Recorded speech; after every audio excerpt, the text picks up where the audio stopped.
Hey, what's happening, everybody? It's Robert Phoenix with the Friday Forecast.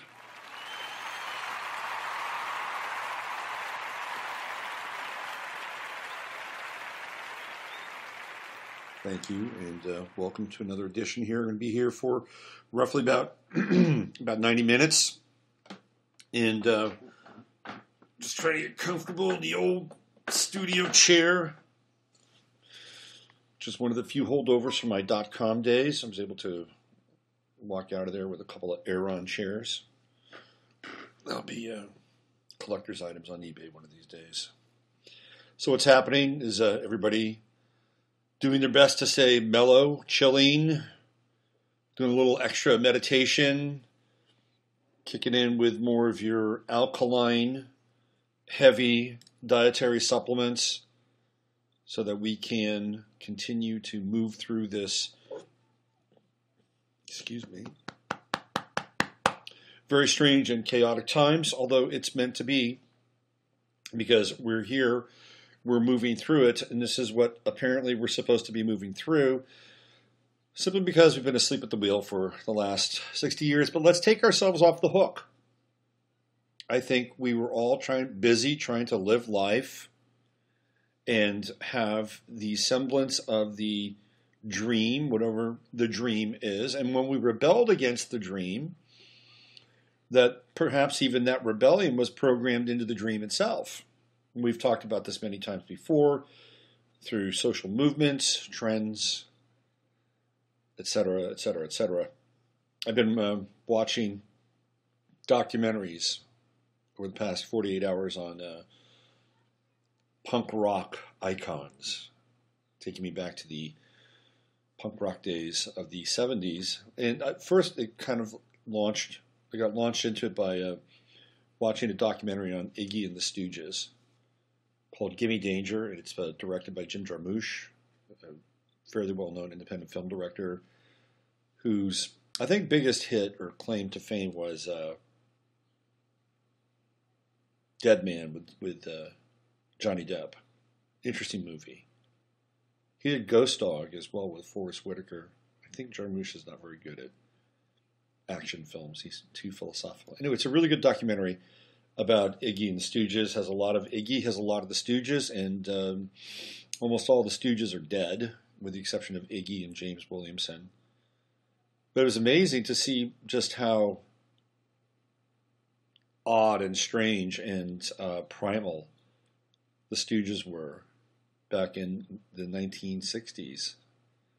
I mean, they were kicking around in 1968, 1969, and playing their sort of version of garage band, Americana, in Detroit, Michigan, spending a lot of time with the MC5. It's an interesting documentary if you're into music and you want to time travel a little bit, and you can see what was going on. A lot of times we think that, Woodstock and Altamont were the only festivals that were taking place during the 60s because they kind of epitomize the alpha and the omega of the festival scene. But there were many, many festivals during that time, all over North America and even the world. It was the time of the music festival. It was very Aquarian in a lot of ways. So then I started to watch last night the documentary on X. Both of these are available on Amazon, by the way. The Unheard Music. And X is one of the great bands of all time, as far as I'm concerned. And you look at the personalities in X, and they're so fascinating. And Billy Zoom, who was like just the coolest guy on guitar, just always smiled, made everything look so easy. Billy Zoom's like in his 70s now. It's kind of freaking mind-blowing. He's in his 70s. I think John Doe is like 68. It's really a big-time reality check. If you look at where punk rock was chronologically, so we're talking like 1976 when it really hits hard. So that was 40 years ago. 40 years ago. If you look back in 1976, and I've talked about this before, and you look at the music that was taking place 40 years before that, So it was 1936. And the difference in the gap from the cultural appropriation and technology and all that other stuff it's so mind-blowing. Like, we can listen to a song from 1976 and it sounds, pretty good. Like, I was listening to the Sex Pistols before the show came on. Because today's show is about chaos and it's about energy.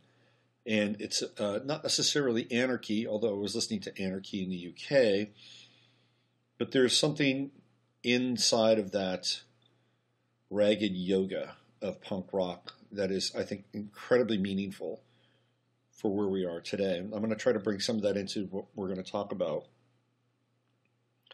But if you listen to the Sex Pistols, it still sounds good. It's like, yeah, kick-ass tune, But if you go back and listen to music from 1936, it's got its own unique kind of vibe. I mean, I'm sure you could listen to Cab Calloway or in 1936, and it's interesting music. I mean, Minnie the Moocher and all that stuff. It's good. It's good music. Don't get me wrong, but there's not a lot. It's not like it's sounding real contemporary in 1976. Let's just put it that way. So time is a very interesting thing and factor in our lives.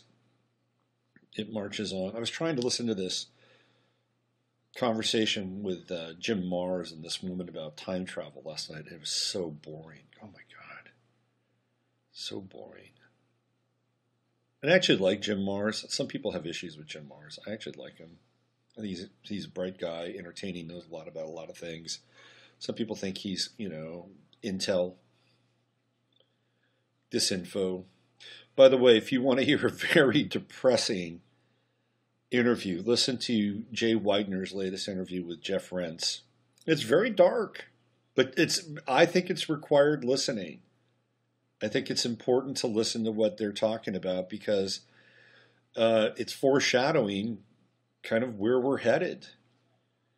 And we are not necessarily headed for the next renaissance here. These are going to be very, very tricky times. And they're going to be, to some extent, possibly quite dark. And we're going to have to navigate through a lot of bullshit in order to make it through to the other side. Because I think the other side is where it's at. And we talked about yesterday how there's a very strong possibility that Trump has been replaced. And the more that I ponder that thought, the more that I really believe that this is the case. Now, Harold from sort of my inner circle, inner world, sent me a link from George Ure. And Ure is the guy that is connected to Cliff High. They did a lot of work together, and George Ure stepped out on his own. And his website is urbansurvival.com, and Cliff High's is, of course, was it midnight or something like that? I forget Cliff High's site. Anyway, so this was a post that Ure put up, which has some interesting things inside of it. Like, he's looking at Trump and the rest of the administration being plugged into an AI program that is essentially kind of, game theorying everything out, and that they've succumbed, or they've agreed to allow the AI program, for all intents and purposes, guide them across the global chessboard. I've talked about this before, and I actually think that the AI program is not necessarily United States centric. Let's put it that way. I think there's been an AI program that's been running things for a while. And a lot of people think that it is connected to CERN, and I would agree with that. I think CERN is not just a linear accelerator. CERN is a massive supercomputer. Remember, the internet was launched through CERN. So everything that we're participating in and with is a byproduct of the research that went down at CERN. It's very interesting. Now, the internet itself was developed in California when there was a text that was sent from University of Southern California to, it's either Southern California or UCLA. I forget which two it was, but it was one of those two. I think it might have been UCLA, and there was a text that was sent from there to, if I'm not mistaken, Stanford or Cal.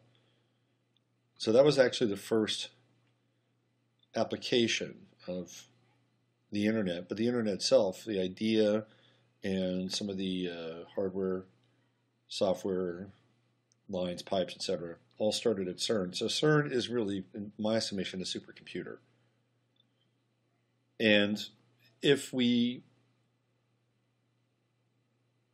can wrap our heads around the fact that they have been building this supercomputer since the late 1950s, and every month now, or every 6 months, the computational power increases by numbers that would make your mind stagger. That we're in a place now where the supercomputer is way beyond sentience, way beyond it. And I read this the other day, or I was talking about this the other day, where machines are actually becoming and learning in ways that we can't predict at this point in time. Like the whole narrative has kind of gotten away from the creators. So I think it's quite possible that we're living under the planetary domain of a supercomputer. I have no problem with that. None whatsoever. We've talked about that before. But Yor is basically saying that it's American, that it's the United States that's working off of these programs. So let me just read you a little bit from urbansurvival.com. He talks about the book Iron Mountain. Just trying to give you a pretext. The book Iron Mountain established the concept of government doing a lot of futuring back when it wasn't even on the table in the public mind. It's still not. AI, at least not in a run-the-country way, future myth in comic books, that. But the existence of computational futures group would be quite useful in terms, both in short-term decision bounding as well as securing the long-term continuation of these United States. Remember how much has been spent on continuity of government. It's not that the group, this is a group he's talking about, Directorate 153. Okay, so he's taking some of the heat off of Trump here. It's not that the group would exactly tell the president what to do. Their job would be more like answering specific computational questions about the future, to which they would respond with timeline decisions. It would all be annotated in such a way as to guide the presidential decision-making processes forward. On every apparent Trump policy reversal, we see the potential involvement of the CFG Directorate 153. Take any crisis like the current mess with Syria, North Korea, China, and Russia.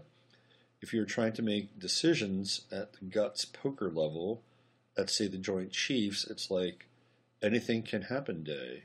As we've discussed many times in past Peoplenomics reports, the operation of small executive groups is often changed based on the amplitude of the voices in the room.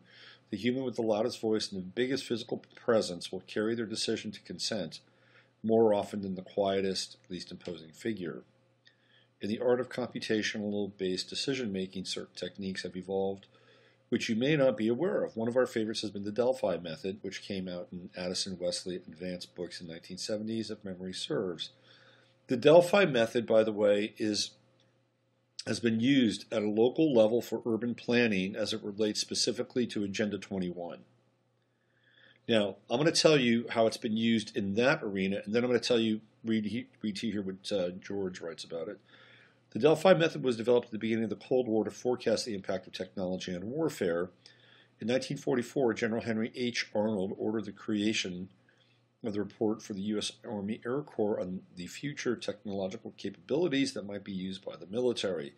Different approaches were tried, but the shortcomings of traditional forecasting methods, such as theoretical approach, quantitative models, or trend exploitation, quickly became apparent in areas where specific scientific laws have not been established yet. To combat these shortcomings, the Delphi method was developed by Project RAND during the 1950s and 60s by Olaf Helmer, Norman Delphi, Nicholas Rescher. It has been used ever since, together with various modifications and reformulations, such as the Delphi procedure. Experts were asked to give their opinion on the probability, frequency, and intensity of possible enemy attacks. Other experts could anonymously give feedback. The process was repeated several times until a consensus emerged. Members of the group didn't know who one another were, so the physicality and booming voice were eliminated. So was rank, political power, and so forth. Damn fine art. Okay, let's stop there. So George is essentially saying that this is a process that eliminates personality. That in the purest sense, it takes away the dominant specter of an individual that can run a program. And out of that comes a kind of a purity of the process so that ultimately a consensus is arrived at. And if you don't know what a consensus is when ultimately everybody in the group agrees to whatever outcome there or whatever action that the group is going to take. It is not like a democratic process where if there are 50 people that say we want to do this and 49 people say we don't want to do it, 50 people win. In the consensus reality world, okay, what happens is that the process is run over and over and over again until everybody is on one side of the ledger sheet. This is what happens. It sounds fine, doesn't it? On some level. Well, here's what's happened in terms of using that process, the Delphi process, as it relates to the Agenda 21 meetings, which have been taking place all throughout major cities in North America, who got on the ICLAY train, and it's the New Cities program. So here's how the Delphi project would happen in those instances. Obviously, they come in and they want people to agree to this new model, and they're going to use the consensus model in order to validate this new model of the new city, which we all know kind of what that's about. No cars, right? There's going to be no cars. There's going to be perhaps a vast reduction in terms of living space. There will be some degree of they don't talk about this, but there'll be a large degree of 24/7 surveillance. They'll have people in stack 'em and pack 'em kinds of building structures, and the city itself will have boundaries, and ultimately you'll wind up staying in the city because theoretically the city will provide for every single need. You won't have to go elsewhere. But other than that, there would be a strong kind of fence or border that would keep you from leaving said city. Now, hopefully it would be a nice green prison, so you didn't want to have to leave. Oh, hey, I've got everything I want here, everything I need. Why do I want to leave? Which is kind of what's happening now with the urban environment and urban youth. And yeah, there are people that are leaving cities, but I don't think it's the young people. I think the young people really like cities.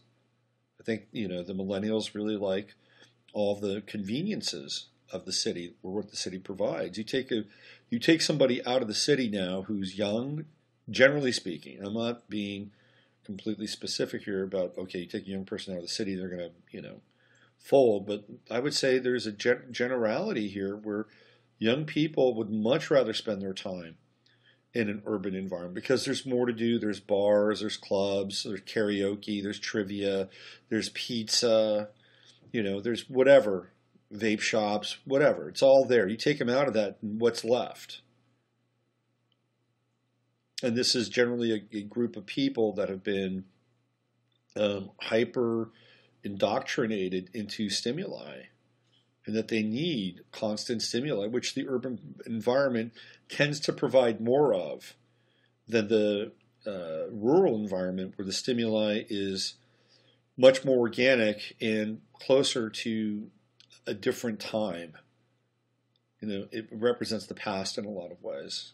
And so in the Delphi process with Agenda 21, they would come into town, and the whole idea is to get people to agree to whatever outcome. And so what they would do is they would split people up into these groups, and each group would have a mediator and somebody who would lead the group.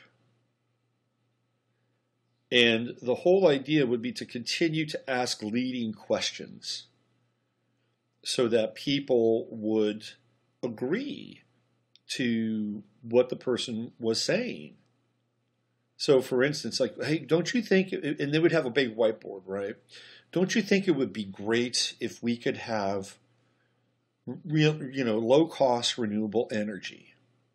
And people nod their head. Yeah, that's great. We'd love to have low-cost renewable. Ah, sounds great. Okay, well, let's put that up there. Don't you think it would be great if we had roads inside of our city that were clear, uncluttered, and generally able to have free-flowing traffic, especially during non-commute hours? And oh, yeah, we'd like that. And so they would lead them down to all these things. And so, okay, so I think we all agree here that these are the kinds of aspects and values and add-ons that we want for our current city. Am I right? Oh, yeah, that sounds great. Okay, so we got consensus over here. And so this would happen throughout the room. And so everybody would, kind of have these little groups, and consensus here, consensus here, consensus here. Because what happens is you separate people out. You don't have one person in the room that says, hey, this is bullshit. And, we know what this is all about. It's really about cooping us into a green prison, a pen of sorts, and you're making it sound really great, but what are we giving up as a result of this? And all of a sudden you'd have people's ears go, ooh, what's he talking about? Or what's she talking about? Wow, maybe we should talk about this. You see, this is what the Delphi process eliminates. George loves this damn fine art. But in how it's used in terms of moving things forward, it is a completely disingenuous process, which clearly eliminates the voice of the individual and is guided by these focalizers inside of these groups, which get people to ultimately agree because they choose sort of low-hanging fruit.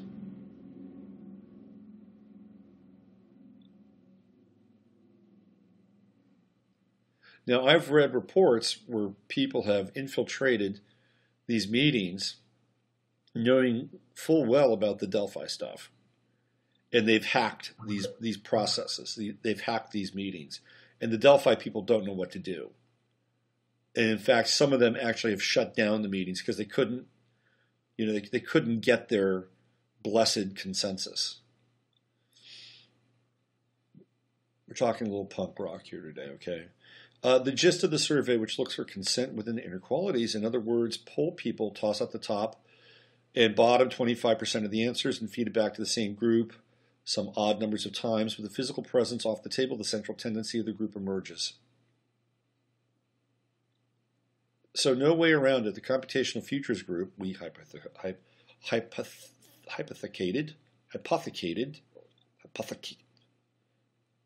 and have used as an ongoing thought model tool to better understand the bounds of decision making. It's been extremely useful. And if the Directorate 153 group did nothing more than expert Delphis, it would be a very useful tool. It likely went further, a hell of a lot further. So he gets into things like HARP, AI, AL inputs, things like that. One of the centers of work in this regard, with the occasional references and nods in the direction of the U.S. Army War College, was the Disciple Project at George Mason University. Their Learning Agent Center has been up in operation since 2001, and you can start learning about it here. So it says with artificial intelligence to parse spy satellite, NSA phone, and email data, as well as econometric models running when markets are trading, then all this is married up into a learning agent with some specific goals in mind. Well, the idea of a president operating within a bounded decision-making setting becomes rather clear. So what George is essentially saying is that Trump is a prisoner of an AI computational model, and that there are only a certain number of parameters inside of that model in which the president, or anybody for that matter, could theoretically operate. Because to operate outside the bounds of the model would indicate a greater risk for failure. Now, I don't know. I think that there could be some merit in this, but it depends on how. See, everything about information depends on how it is used. And you could, and can there be kind of one subjective / objective shared reality around information, so that it is really that is what it is? It's pure information accessible to everybody? Or is it driven by some kind of intent?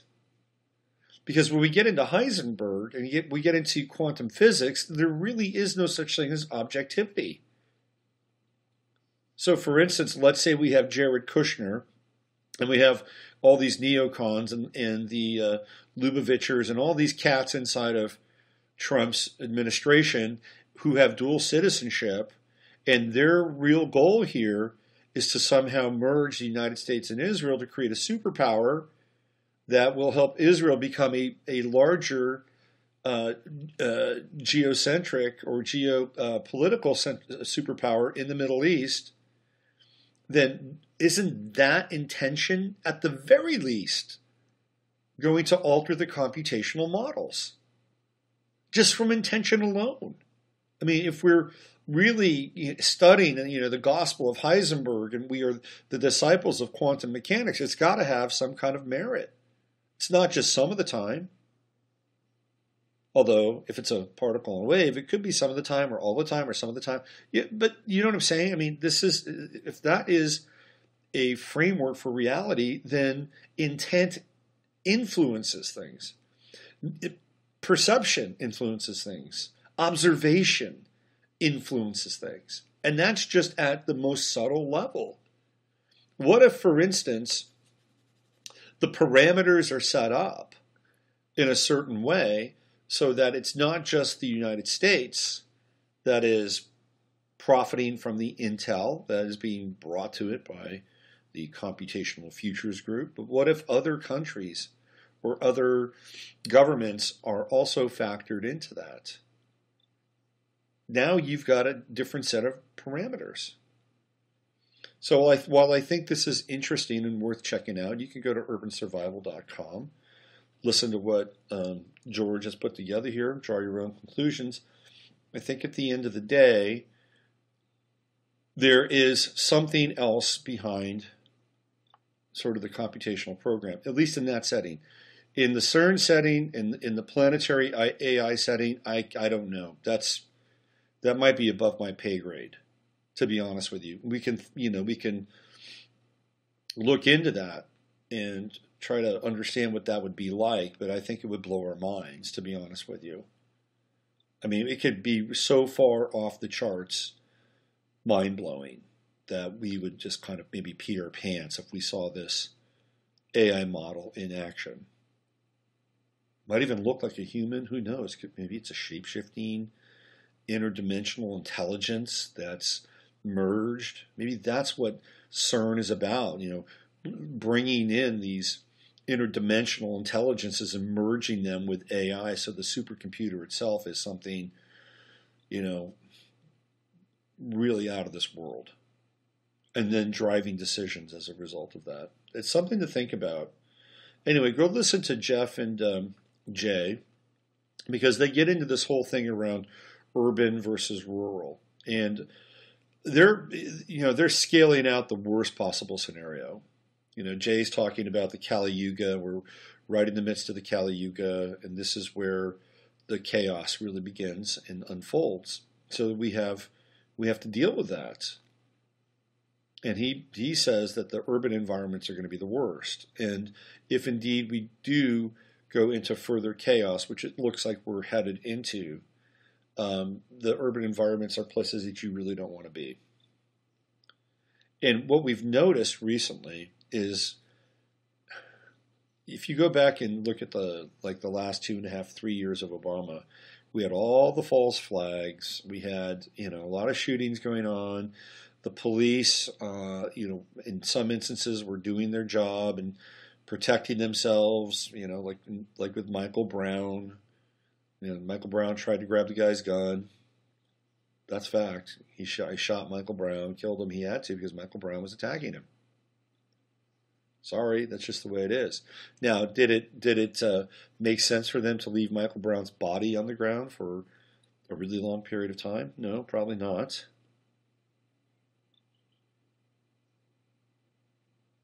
But we saw that behavior during the Obama administration.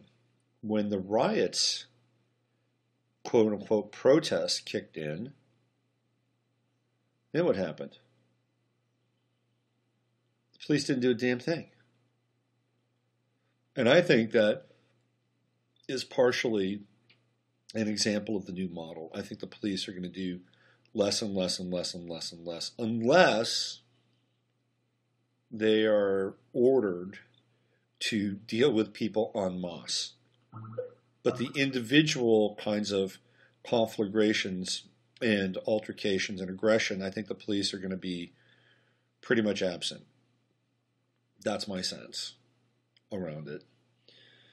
There's been no false flags in the United States since Trump has taken over. And by the way, the Arab Spring, the American Spring has been put on hold. It's been put on hold. Why do you ask?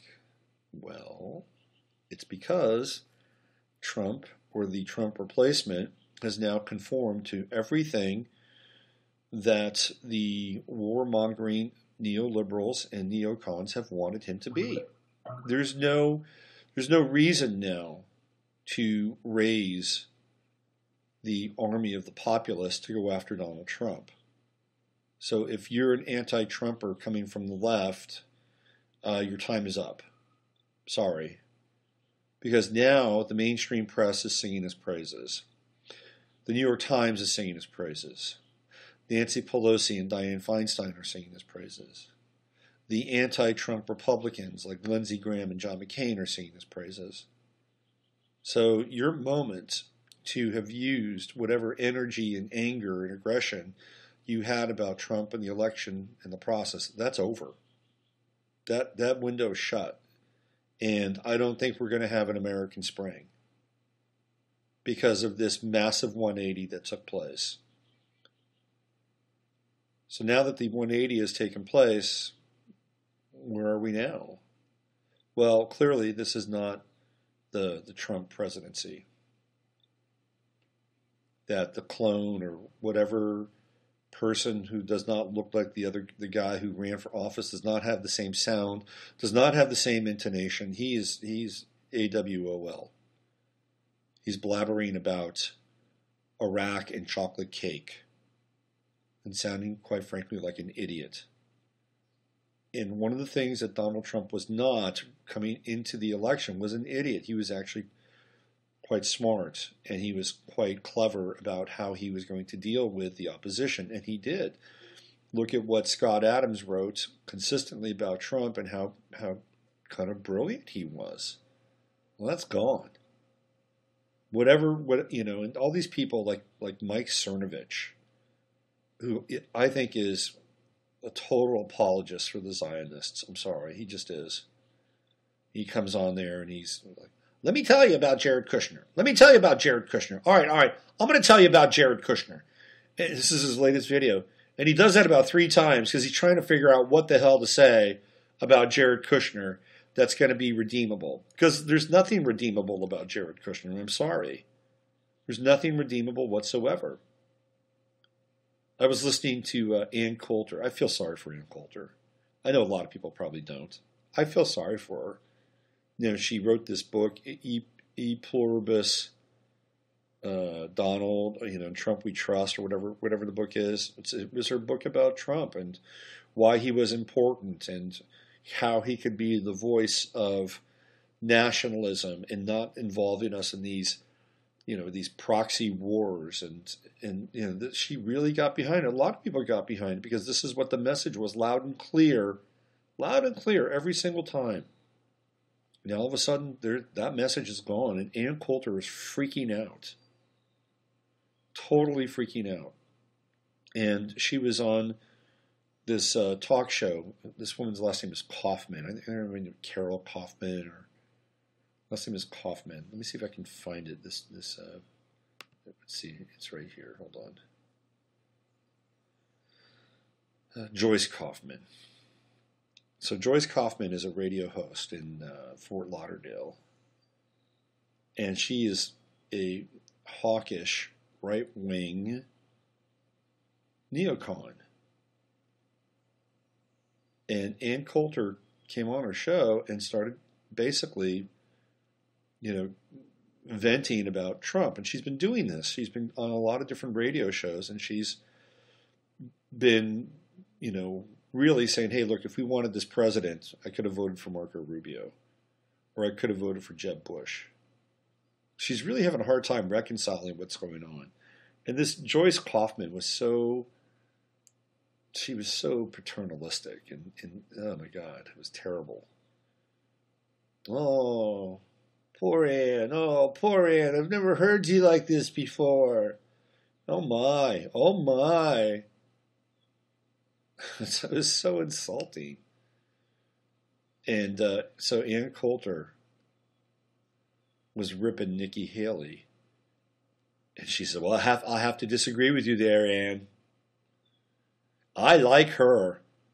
I am not a code pink Republican. What the fuck does that mean? A code pink Republican.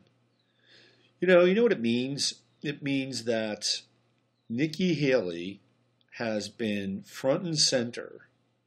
She is the flag bearer for aggression at every single country in the Middle East that our friends, our best pals over there, want to take out. So of course she's going to be a Nikki Haley fan, because ideologically Nikki Haley is going to reflect Joyce Kaufman's relationships with her own personal politics, ideology, culture, etc., etc., etc. And this is where ultimately Ann Coulter is going to have to, stop drinking the Kool-Aid. Because she's going to have to understand that the people that are now driving the public policy in this country, and maybe with the help of a AI program, are people like Jared Kushner and Ivanka and any number of guys inside the Trump cabinet who are connected to Goldman Sachs. And when she understands that, well, she'll be close to probably political and career suicide, to be honest with you. She's going to be as close as she can to saying, look, these are the people that are really screwing things up in the Middle East. But she can't quite go there. It's an interesting interview. You can find that. Look at Joyce Kaufman. Joyce Kaufman is she's so paternalistic. Oh, poor Ann. Oh, I feel for you, Ann.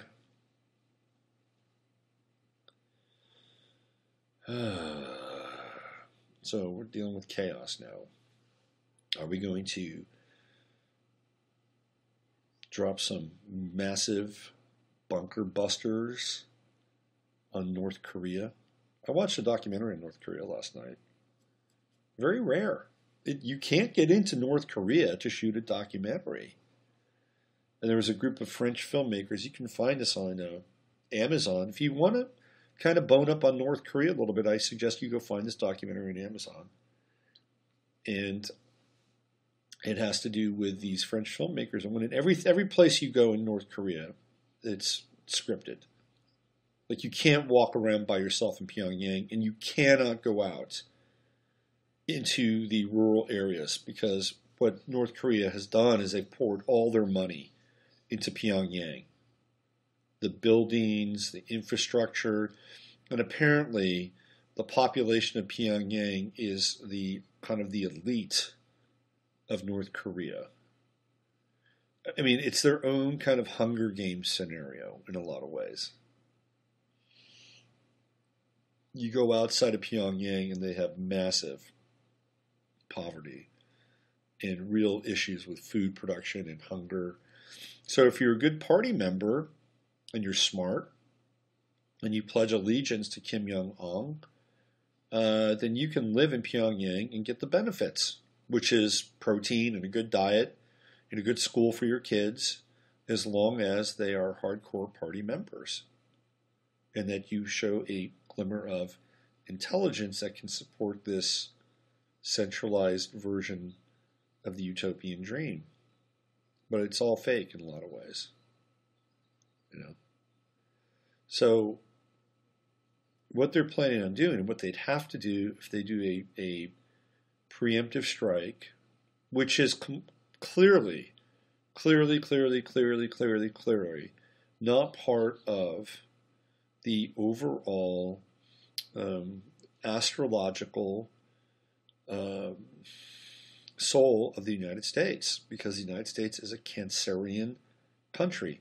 Now, the progressed sign of the United States is Pisces, which is, kind of all over the place. It's miasmic. Let's put it that way. Miasmic. And, however, in that chart, in the natal chart, we're not supposed to go out and attack people, because that's not what Cancer does. Cancer responds. Cancer protects.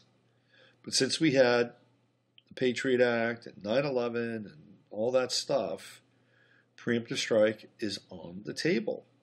It became part of the Patriot Act. So now we can, we can throw missiles or bombs, and we can do it really without having much backing from Congress at all. So if they're going to go into North Korea and do something this weekend, because it could happen this weekend. I think it's the 15th. North Korea is going to have their next kind of nuclear missile launch party. If they're going to do it, they're going to have to go. They're going to have to use bunker busters, because apparently Pyongyang not only exists on the top of the city, but goes down quite deeply. So they've relocated, I think, was it 20 or 25% of the population in Pyongyang right now? Where do you think those people went? They didn't go to the country, I can tell you that right now. They're beneath the city. And they have a massive city down there. And those people are hanging out, and they're doing push-ups, and they're taking ginseng shots and eating high protein and praising Kim Jong-un every hour on the hour, so that when the time comes, they pop out of the city and they're ready to rock and roll. In order to get to those people, you can't use conventional bombs. Now, we just had a big show of force with this Moab bomb over in Afghanistan. And one of the things that I mentioned on Facebook is that, of course, none of the opium fields were affected. Of course. They get to stay intact, because that's the driver. Opium and drugs are primarily the driver of the black budgets. That's money that doesn't have to be accountable to Congress. It's been going on for a long time. So they use this Moab bomb, the mother of all bombs, because, they wanted to sort of show the rest of the world that, hey, we got one of these, and it's as close to a nuclear bomb as we have. Now, they could conceivably, from these B-52s, drop half a dozen of these on Pyongyang and absolutely level the city. Or they could go nuclear. Because if we have the nuclear weapons, if you want to get beneath the surface, you're going to have to use a very, very, very powerful bunker buster kind of weapon. And if that happens, that's not just, shooting off 25, 50 Tomahawks, which are older missiles, 23 or 4 of which hit their target. This is not that. This is significant. This is like major act of aggression. Major. It's a big line crosser. To me, it feels like we're in kind of the Atlantean timeline. This is like Atlantis now. If you go back and look at sort of the mythology of Atlantis or some of the stuff that came out through like Ruth Montgomery and Edgar Cayce, that Atlantis had kind of an ongoing feud with Lemuria, even though the Lemurians were like, theoretically living in mud huts and stuff like that. They represented the disassociation of the will that the Atlanteans had lost touch with. And apparently the Atlanteans were originally Lemurians. And so the story goes. And Lucifer said to the Atlanteans, hey, look, which were Lemurians, you guys are getting a raw deal here. You got these overlords, these gods, my people from the stars, and they're not really treating you really well. Why don't you come on over here, and we'll set up shop over here. We'll set up camp over here, and I'll set you up. Got a lot of cool stuff. It's called science. And so he took the Lemurians, who were like, yeah, you're right. We're getting a bad deal over here. Getting a bad deal. And then the Lemurians, quite possibly became genetically modified. And all of a sudden they started to have really vast levels of intelligence.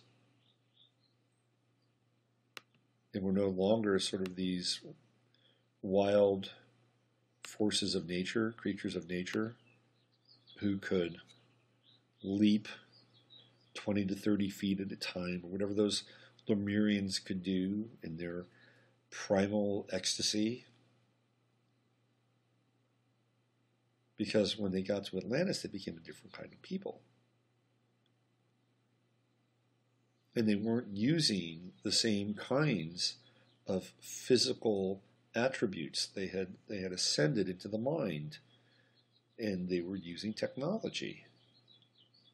And yet, they became so isolated in some ways in the intellectual capacity of who they were, that their former selves, aka the Lemurians, became abhorrent to them. That they were the shadow, that they needed to be eliminated. Now, how does this relate to North Korea? Or how does it relate to Syria? Or Iran? Or even Russia? Let's start with North Korea. North Korea is a nationalist wet dream. I mean, it is communist, but it is a nationalist wet dream. Whether it's through fear, intimidation, programming, coercion, reward, whatever. That country operates as like one entity. It has its nationalist interests at heart. Now, they're not a republic, they're not a democracy, but really, are we at this point in time anyway, either? Question mark. That nationalistic image is the shadow, right? It is the projection of our shadow. Gotta get it, gotta get it, because we've got to stamp out any form of nationalism, because we can't have it. We got to have this global mindset. And certainly from a strategic point of view, that's really the headline. Which countries are not a part of the fiat economy? Cuba, North Korea, Syria, Iran, and I think that's it. Yeah, Libya wasn't. Now they are. Even Russia's part of the fiat community. Anyway, we're in this Atlantean time where it's projecting onto these outside entities, that which we have divorced from ourselves.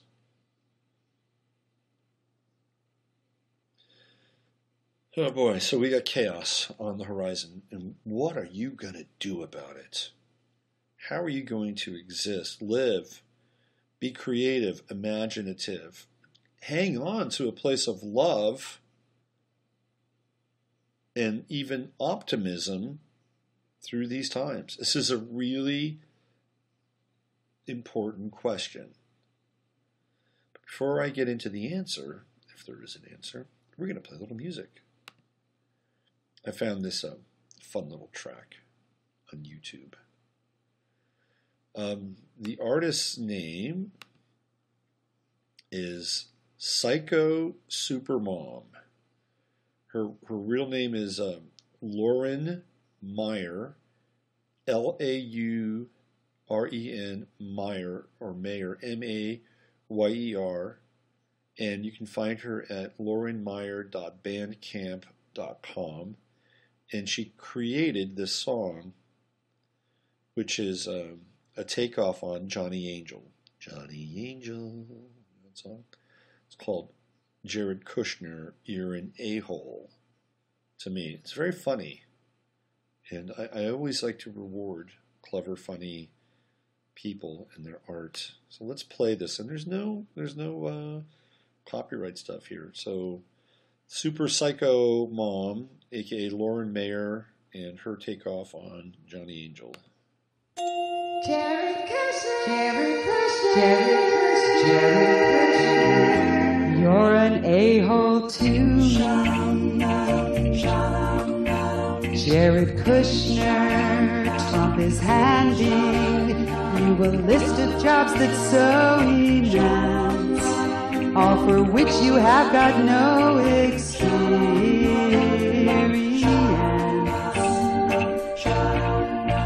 Jared Kushner, you're expanding all the duties to which you get sent. Guess you're sort of like the duct tape of Trump's government.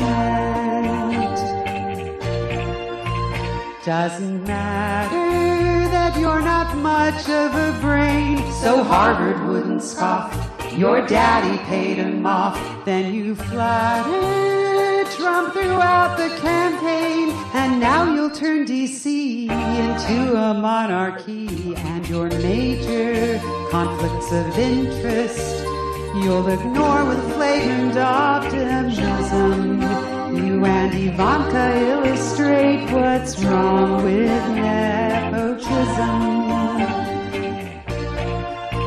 The opioid crisis, government reform, and the Middle East. And in your spare time you will deal with cancer too. Also ISIS, relations with China and Mexico and lots of other countries. Soon you'll be secretary of everything that's scary. Jared Kushner, you're so boyish that you hide your vengeful side quite well. Well, compared to Trump, you're civilized and know how to spell. Who the hell is Jared Kushner? Jared Kushner. No one voted for you. Who the hell is Jared Kushner? Jared Kushner. You're an a-hole, it's true. Who the hell is Jared Kushner? You're an a-hole. I love that. It's so funny. This is part of the solution. we've got to laugh. We have got to have moments like that. We've got to laugh at these people. Now, these people can be deadly serious, but when you laugh at them, they lose some of their power because you realize that they're human and maybe sometimes even subhuman, but that's a different discussion. We've got to laugh. We have got to keep this thing to some degree as light as we can, because if we allow this gravity to take us down, man, it is not going to be good. It is not going to be good. So we've got to laugh at things. And we have to use our everyday life as a yoga of affirmation. Now, there are going to be times where we got to get through things and we have to address ourselves and our blocks and our shadows and our tendencies, and we got to face those, right? Because that's really important work that we have to do. That's the real work. And that work is excruciating. It takes honesty, and it takes a lot of just circumspection. And it's hard. It's hard. I mean, for a lot of us, we're dealing with a lifetime worth of programming and bad habits and things that we've told ourselves in order to feel good. And it's not easy to kind of move through these states. But if we're going to face what's in our lives and what's coming, we have to. It's very, very important. And there's a process, an acceleration process that's taking place right now. So you can get through it quickly. Trust me on this. And all you have to do is change the script on one thing in your life in a way, maybe the hardest thing. And it could serve as a point of acceleration. And as I do, I will give you an example from my own life.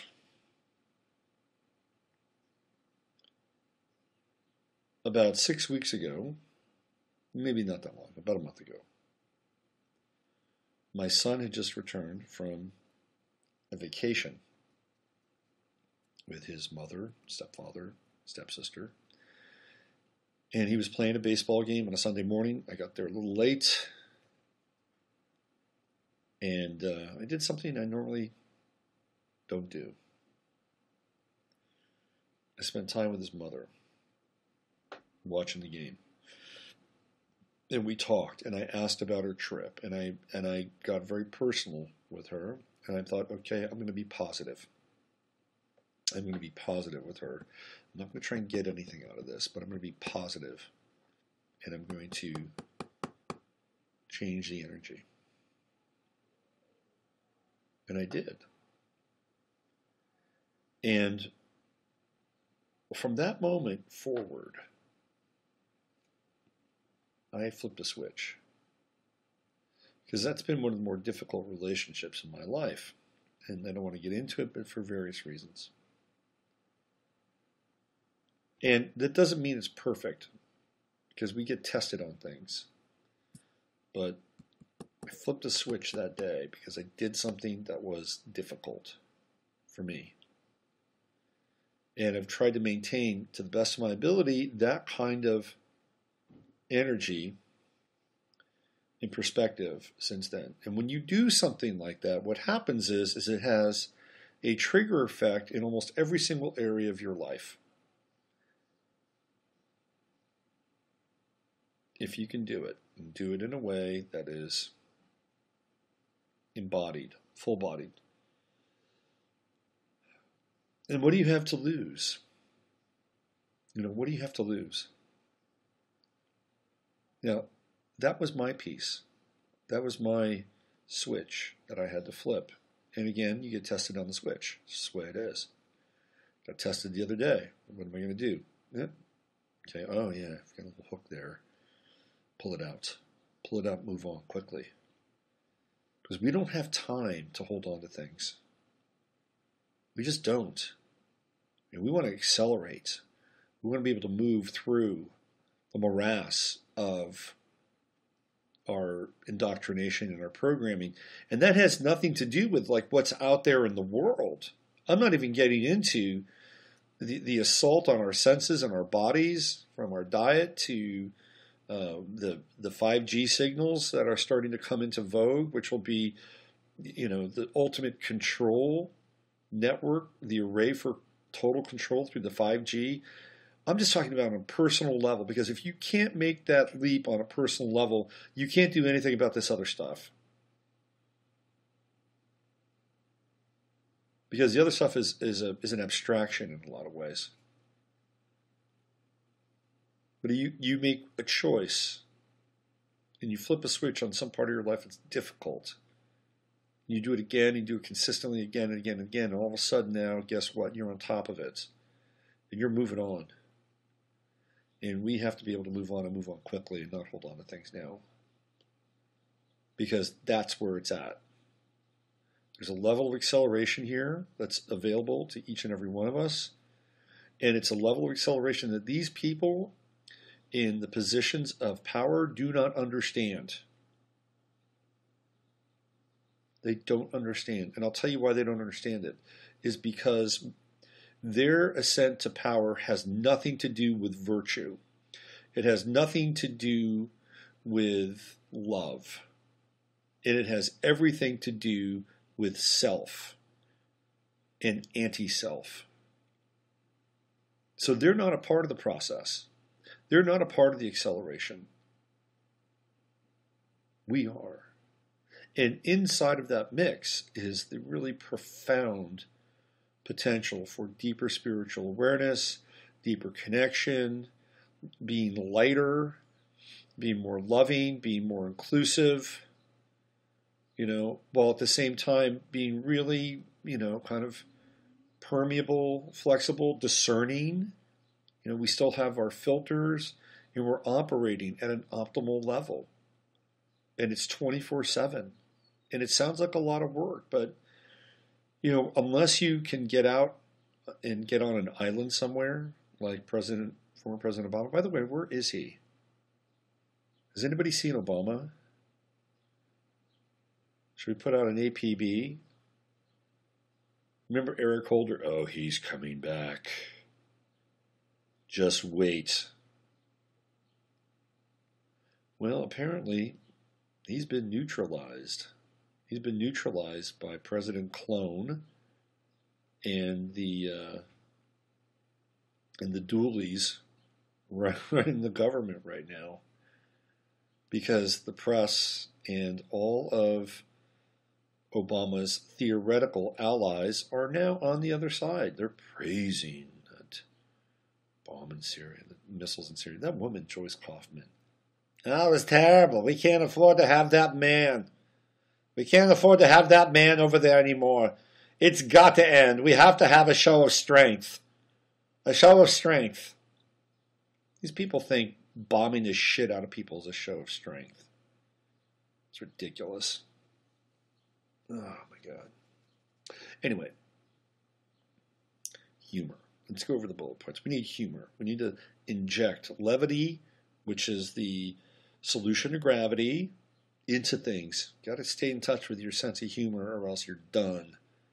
That doesn't mean you can't go through grief. Like, I think, if you were really on the Trump train, you got to grieve. You just got to grieve. You just got to go through it. And once you're done, it's like, okay, well, now what? Process the grief. It's very important. Very important. What's on top of grief? It's anger. It's anger. Once you get through anger, boy, man, that grief can come up. Fountain of sorrow.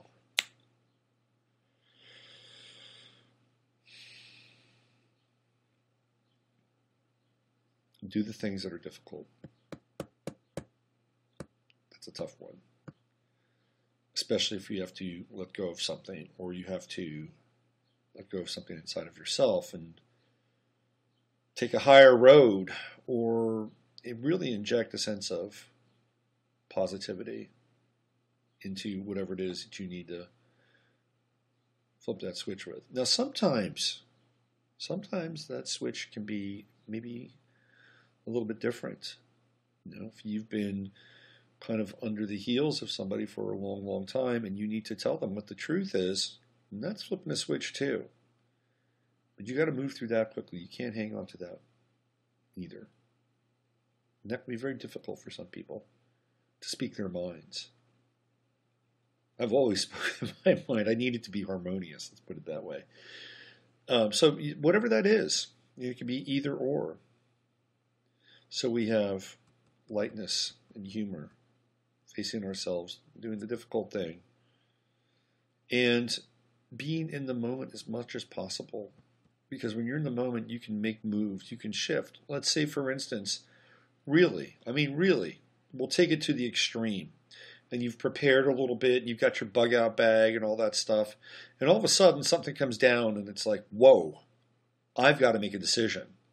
Do I stay here, or do I get in my truck or my car or whatever and get the hell out of Dodge? That's how in the moment you've got to be. That is how in the moment you have to be. You have to be ready to make decisions. That doesn't mean you're going to have to do that. Figure out when to get in your truck or your car or whatever it is and get the hell out of Dodge. Although you probably should factor that in.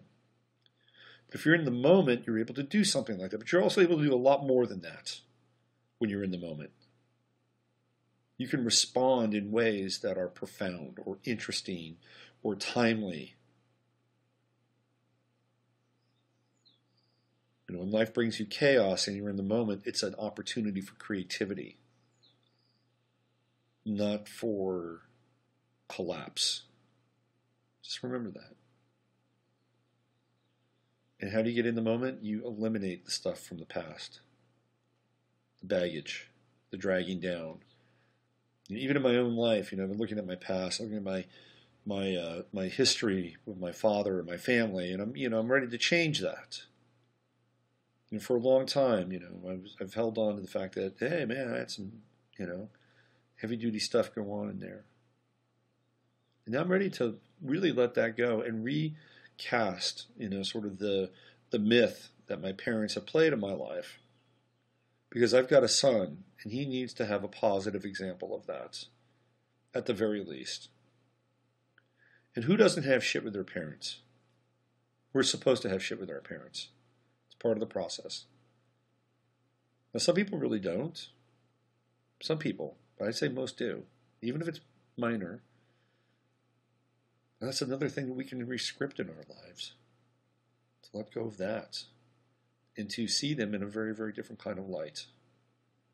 It doesn't mean that you're not aware of what happened or who they were, what they might have done to you. Because for some parents, man, I know some people, the stuff that their parents have done to them, horrific. Horrific. Should they not only be in jail, they should be spending time in hell. So rewriting that kind of script is not easy. But what else do we have? You see, it's important. It's very important. Because it helps us be in the moment. And the moment is everything. There's so much potentiality in the moment. This is how we get through the chaos. And we love one another. That's the other piece, right? We love one another. You got to expand the heart. Expand the heart because in this climate, what they want is distrust and mistrust. Now, there are things that I don't agree with. I don't agree with a lot of the social programming. I'm sorry. It's crap. It's garbage. From commercials to movies to TV shows, I've turned it off. I will not give it I will give it as little energy and intention as possible. Because what they're promoting is a fake kind of love through that medium. Sorry, just the way it is. But we have to open ourselves to love. And to this place where, we're dealing with people from a sacred place. And it's hard sometimes. We get called on our shit a lot. But we have to. It's important. It's really important. One of the more interesting philosophers of the 20th century is a guy by the name of Martin Buber. And he talks about this whole notion of the thou in each of us, which is God, right? And he talks about living from a thou-thou relationship versus an I-thou relationship. So if we can get to the thou connection, it's good. That's where it's at. And sometimes, and here, this is the beautiful thing about life too. Sometimes you don't have to elaborate on certain social connections. Like they can just exist as they are. And it's about keeping our energy intact. Because that's another piece of this that's really important. Is how do we spill our energy? How do we let it go? How do we have to go through certain things in our lives? The next thing you know, we're like, oh shit, I just did that again. Oh man, I feel horrible. I gave myself away, which is true. We have these moments, so we got to keep our energy intact. So, in as much as we have the thou moment, oh yeah, I'm God, you're God, we're all God, isn't that? We have God running through us like a current. That's great. No discrimination there, right? But it can be limitation at the same time. That's also very important because you don't want to spill that out. You don't want to waste that. I'll give you another example from my life. Last weekend, I was in the local grocery store, and I saw one of my son's ex-coaches, and I had a real problem with this guy. It was a very difficult baseball season. He managed my son, very difficult, and some of it felt very personal in many ways. In fact, I think it was. I'm not overstating the facts, but it was also one of these relationships that was based on reflection. He was reflecting parts of me and parts of my past, and I totally get that, right? And we left his team to be a part of another team, and when that happened, he kind of froze me out because I wasn't part of the even the outer ring of the inner circle anymore. And this went on for maybe about a year and a half or so. And then I saw him at the market. I mean, there was one time where he didn't even acknowledge me, right? I was sitting right behind him. He saw me, said something, that was it, boom. This is at my son's 5th grade graduation. So here we are at the market. I see him. He's like, hey, Robert. Hey, we shook each other's hand. How you doing? How you doing? Good, good. Boom. Move on. Move on. And why was that important, that moment? I'll tell you why it was important. Because in the past, just because I wanted to find out what's going on, or even on some level connect and quote unquote be accepted, I would have said, hey, how's it going? How's your son doing? Da, da, da, da. What are you guys up to? Da, da, da, da, da, da. And have this moment in the grocery store, passing small talk and feeling like, there's some kind of connection. I didn't do that. It was like, it was clean, it was short, it was sharp, and it was contained. Because I knew that in that moment, that's all that needed to take place. Anything above and beyond that would have been, I wouldn't necessarily say detrimental, but it would have had the potential to leak energy out. Do you understand what I'm saying? And this is the beauty of being in the moment. And in the moment, maybe it's a different person. You say, hey, how's it going? What are you up to? And the next thing you know, you're having a soulful connection. They're telling you something really meaningful about their life or their child or their experience. And that's possibility too. It doesn't mean you're kind of a short, crisp, terse person in every single interaction. But the moment will determine what that is. And the only way that you can figure that out is to be right in it. So that you can make that decision in a way where there's no sense of latency, lag time, like what happens with computers. So it's really critical, this whole concept of being in the moment. So vital. And you get there by moving through and letting go of the past. In altering how you interact with people so that you're writing a new script. It's so important. Because there are two different Earths happening right now. There's some parallel realities taking place. And our reality and our earth is existing in the future. Our world is a world that we are going to inhabit, and we will have to go through a dark night of the soul with our world. And it is coming. And we'll be seeing it here very shortly. Maybe this, the first shadows of it this weekend, but clearly by the time we get to August 21st and the darkness that will cover the United States of America during the United States eclipse will be the foreshadowing of the darkness that is to come. And when we move out into the transit of Saturn in Capricorn, the conjunction of Saturn and Pluto in Capricorn, and the Pluto return to the United States, there will be a massive process of transformation taking place. And many of you have children or grandchildren, and there's an investment in the future, which is very important. Not everybody's going to get it, by the way. And so, that's another piece. But you can't worry about that. And that's just the way it is. Whoever gets it will get it. Whoever doesn't get it, then they will be kind of left behind in their own way because that's their reality.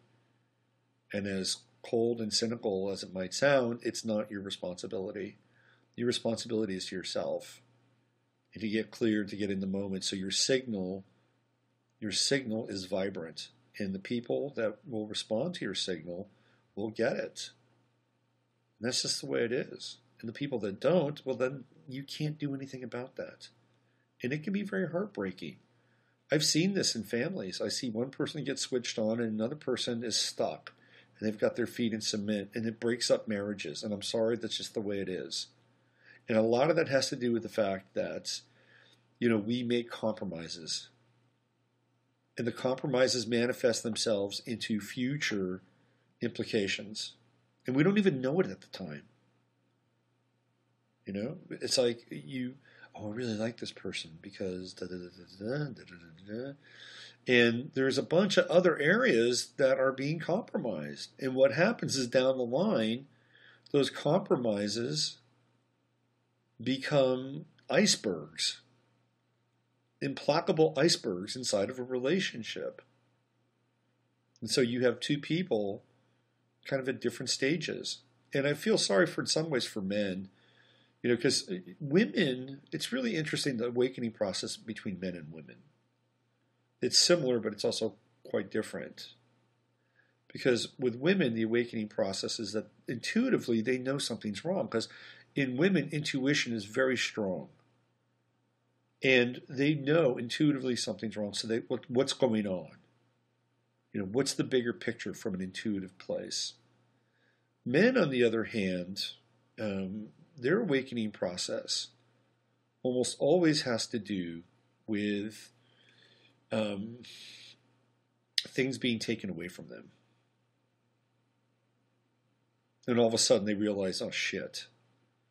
Well, there's this, and there's this, and there's this, and I got to wake up here. Because if I don't wake up, I'm going to be a fool. So it's a bit of a different kind of process in general. But I feel, in many ways, compassionate towards couples where inside the relationship or the marriage, the woman is waking up through her intuitive process and really wants her husband, or partner to wake up in the same way. And sometimes that can happen. And other times, it doesn't always happen that way because a lot of men are operating off of old tapes and trying to do the right thing or be the right guy. I see this all the time. And there are a lot of good men out there who are asleep. They're asleep. I like my kid's baseball team. I talk to these guys and, I try not to let out too much of who I am because if they really knew who I was, they'd think I was fucking nuts. But they're not bad people, right? They're actually good men. But they're not awake to the degree that we need to be. And it's only when life starts taking things away from them do they wake up. It's unfortunate, but it's true. You lose your corporate job and you're trying to find out, well, what the hell just happened? And you look around and you see sort of the nature of the corporate world. And that spurs something inside of you. Or you wind up having some interaction with the government or your taxes or an HOA. Next thing you know, you're like, what the hell is going on here? Something's being taken away from me. I may as well wake up. Why is that happening?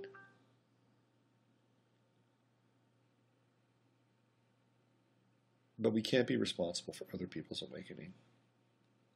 You can only be accountable for your own. All right, we are 1 hour and 20 minutes into today's Farcast. Should I play the Jared Kushner song again? It's so funny. Why do we do that?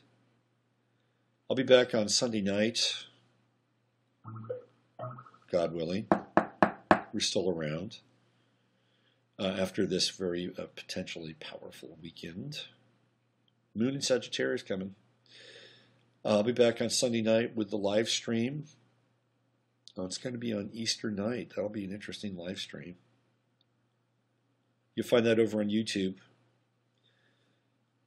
In the meantime, use your head to discern what's real, your heart to stay open what's possible.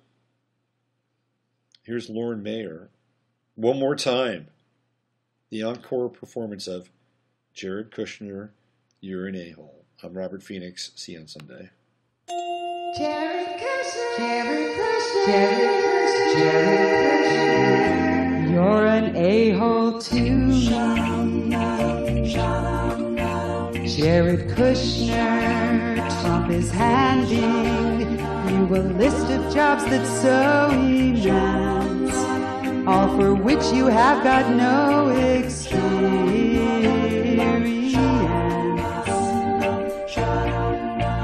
Jared Kushner, you're expanding all the duties to which you get sent. Guess you're sort of like the duct tape of Trump's government. Doesn't matter that you're not much of a brain, so Harvard wouldn't scoff. Your daddy paid him off. Then you flattered Trump throughout the campaign, and now you'll turn D.C. into a monarchy, and your major conflicts of interest you'll ignore with flagrant optimism. You and Ivanka illustrate what's wrong with nepotism. The opioid crisis, government reform, and the Middle East. And in your spare time you will deal with cancer too. Also ISIS, relations with China and Mexico and lots of other countries. Soon you'll be secretary of everything that's scary. Jared Kushner, you're so boyish that you hide your vengeful side quite well. Well, compared to Trump, you're civilized and know how to spell. Who the hell is Jared Kushner? Jared Kushner. No one voted for you. Who the hell is Jared Kushner? Jared Kushner. You're an a-hole, it's